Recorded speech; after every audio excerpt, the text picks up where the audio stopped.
Welcome to this explainer. Today, we're breaking down the absolute latest cardiology research and clinical guidance to help you naturally manage something doctors often call the silent killer, high blood pressure.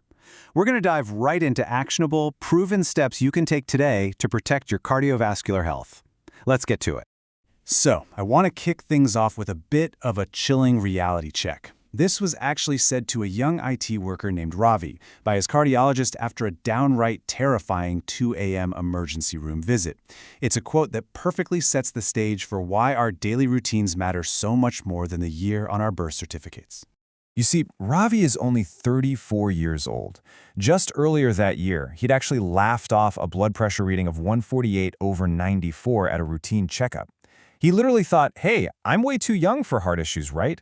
But his story is a huge warning bell we all need to hear. Age is no longer some magical shield against cardiovascular disease. To really grasp the scale of this issue, let's look at a staggering number, $1.28 billion. That is the number of adults worldwide currently living with hypertension, according to the World Health Organization. 1.28 billion. And here's the kicker. Only 1 in 5 of those people actually have it under control.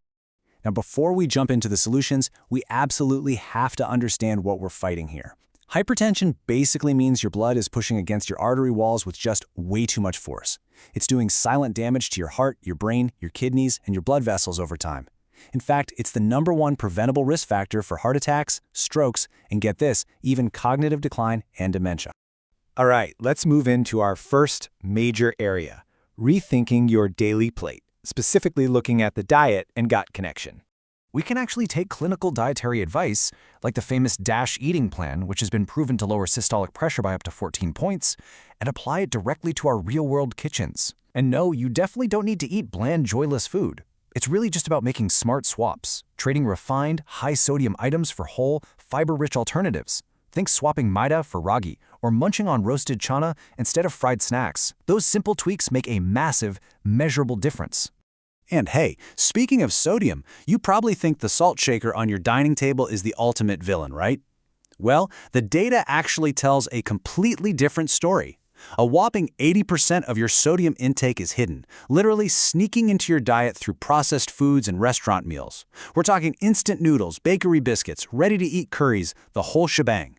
By simply cooking more at home, you immediately take that control right back. Now, alongside what you eat, we also have to look at how your body stores weight. Research from the Mayo Clinic points out that for every single kilogram of weight lost, your blood pressure can actually drop by about 1 point. But listen to this. Paying attention to your waistline is just as crucial. Carrying extra weight specifically around your midsection raises your risk significantly, so keeping an eye on these specific measurements is incredibly important.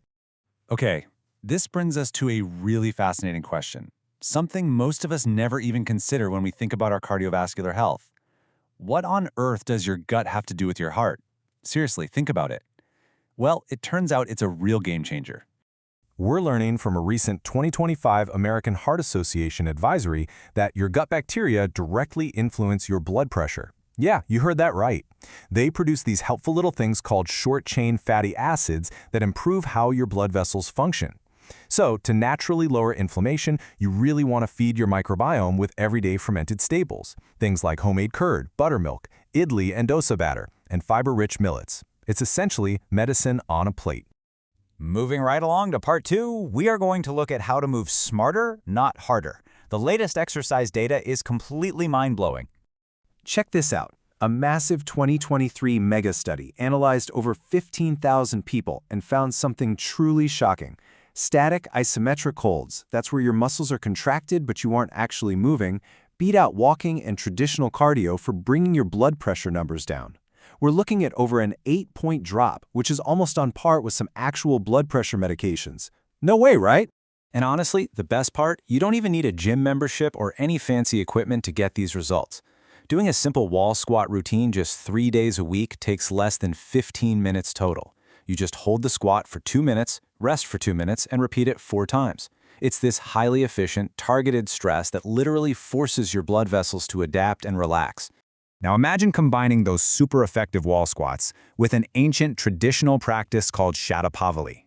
It's essentially taking a 15-minute walk, or about 100 steps, right after a meal, especially dinner.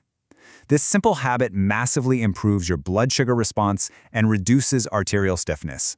It basically stops your body from dealing with heavy metabolic spikes right before you crash on the couch.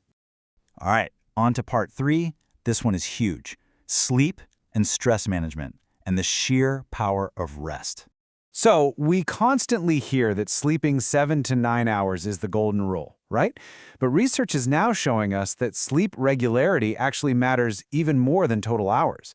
Going to bed at wildly different times on the weekends creates what scientists call social jet lag. This erratic scheduling completely scrambles your body's internal clock and totally ruins the natural restorative blood pressure drop that's supposed to happen while you sleep. And alongside sleep, we have got to actively manage our daily stress. Look, when chronic stress traps you in a continuous fight or flight state, your blood vessels literally constrict. But here's a cool trick. Consciously pacing your breath using the 4-7-8 technique for just 5 minutes a day forces your nervous system to calm down. You breathe in for 4, hold for 7, out for 8. It naturally tells your blood vessels, hey, it's okay to open up and relax. Let's head into our final section. Part 4. We're talking about taking back control by finding hidden triggers and tracking your progress. You know how just being in a doctor's office can spike your nerves? That white coat hypertension can give you totally misleading readings. That's why the latest guidelines strongly urge measuring your blood pressure at home. But you've got to do it right. Check it in the morning after using the bathroom, sit quietly for a few minutes first, and whatever you do, don't talk or cross your legs during the reading. This is how you find your true, accurate baseline. Once you start tracking those numbers, you'll really see the impact of your daily habits. Emerging cardiology research is showing that meal timing is a huge factor here. Finishing a heavy dinner late at night forces your digestive system to work overtime while you sleep. Eating earlier, ideally wrapping up by 8 p.m., gives your heart the crucial downtime it desperately needs before bed. And while we're tracking, you absolutely have to look out for these hidden, unseen triggers.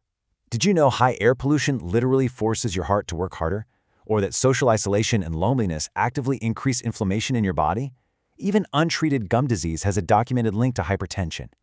Being aware of these sneaky traps lets you take action, like keeping windows closed on smoggy days or just making sure to stay connected with your friends. Which brings us right back to Ravi, our 34-year-old IT worker from the start of The Explainer. Instead of trying to totally flip his life upside down all at once, he just implemented 2 of these small habits: strict home monitoring and a quick 15-minute post-dinner walk. And guess what? Within 6 months, he naturally brought his dangerous blood pressure down to completely safe levels. It really proves that small, consistent choices yield absolutely massive results. Ultimately, your heart doesn't care about your good intentions for tomorrow. It's responding to exactly what you do today. So instead of feeling overwhelmed by the thought of overhauling your entire lifestyle, I want to challenge you right now. Take a look at this list. What is the one single habit you can start today? Just pick one. Commit to it. What will your very first step be toward taking control of your health?